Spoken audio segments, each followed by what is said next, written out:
मराठ्यांना सरसकट कुणबी प्रमाणपत्र द्या ही मागणी जरांगे पाटील यांची आहे. पण अस्तित्वात असलेल्या कायद्यानुसार 1967 पूर्वी ज्यांच्या नोंदी आहे तो ओबीसी मध्ये मोडला जातो. ज्यांच्या रेकॉर्डमध्ये कुणबी नोंदी आहे त्याला माहिती नाही किंवा त्याला लाभ मिळाला नाही. पण माझे तर यापुढे जाऊन म्हणणे आहे की कुणबी प्रमाणपत्र घेऊन किती जणांना फायदा झाला हा संशोधनाचा विषय आहे. हा विषय बाजूला ठेवला तरी ज्यांच्याकडे पुरावे आणि नोंदी आहेत त्यांना कुणबी प्रमाणपत्र देण्यासाठीची प्रक्रिया सुरू आहे. हा काही नवीन नियम नाही, हा कायदा आणि नियम जुनाच आहे. मराठा आरक्षण हा संवेदनशील विषय ज्याच्यावर जाहीर चर्चा होण्याची आवश्यकता. असे काही घटक समाज बांधव आहे की त्यांना घटनेमध्येच आरक्षण देण्यात आलेलं आहे. तरी पण आज त्यांची परिस्थिती बघितली तर आम्ही नेमकं काय साध्य केलं यावर विचारमंथन होण्याची आवश्यकता आहे. ओबीसी आरक्षणाबाबत सर्वांची भूमिका एकच आहे. ओबीसी आरक्षणाला धक्का न लागता मराठ्यांना आरक्षण मिळाले पाहिजे. मराठा आरक्षण हा सुप्रीम कोर्टात गेलेला विषय आहे. मात्र पूर्वीच्या कायद्यानुसार अस्तित्वात जे नियम आहे त्यानुसार काही पुरावे सापडत असतील तर त्यांना ओबीसी प्रमाणपत्र दिले पाहिजे. हा तसं म्हटलं तर खूप संवेदनशील विषय आहे. याच्यावर म्हटलं तर जाहीरपणे चर्चा होण्याची आवश्यकता आहे.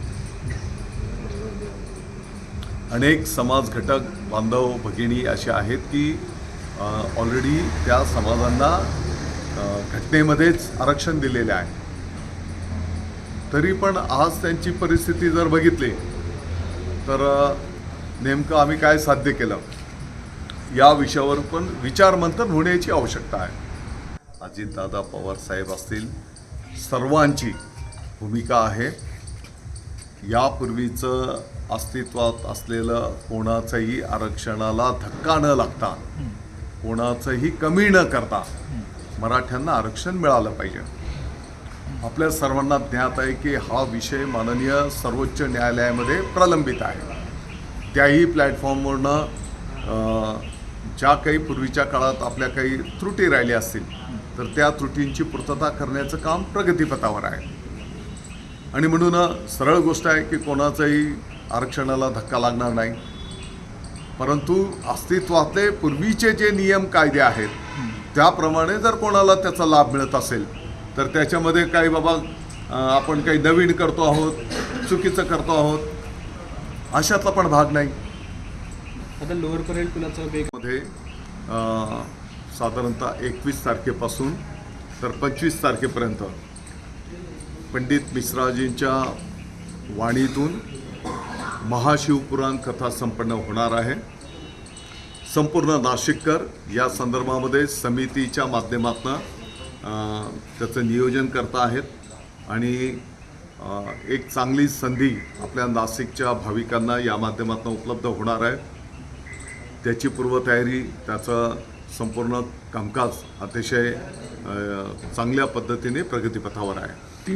मी विनंती आवाहन करेन संपूर्ण नाशिककरांना, पंचक्रोशीच्या भाविकांना की या सुवर्ण संधीचा लाभ आपण घ्यावा.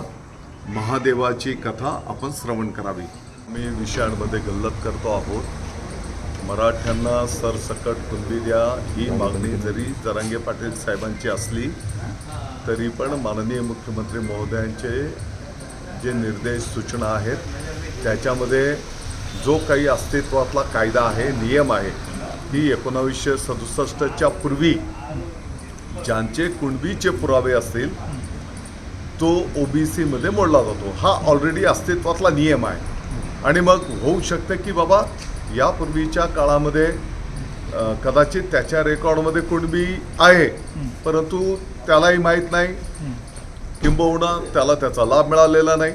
आता माझं तर त्याच्या पुढचं म्हणणं आहे की ज्याला ऑलरेडी सर्टिफिकेट मिळालेलं पण आहे तरी पण त्याला किती त्याने लाभ घेतलेला आहे हा पण एक संशोधनाचा विषय असला आहे. हा विषय जरी आपण बाजूला ठेवला तरी ज्यांच्याकडे या कायद्याच्या नियमाच्या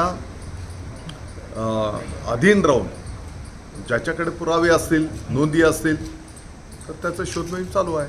हा काही नवीन केलेला नियम नाही आहे. नियम कायदा हा जुनाच आहे.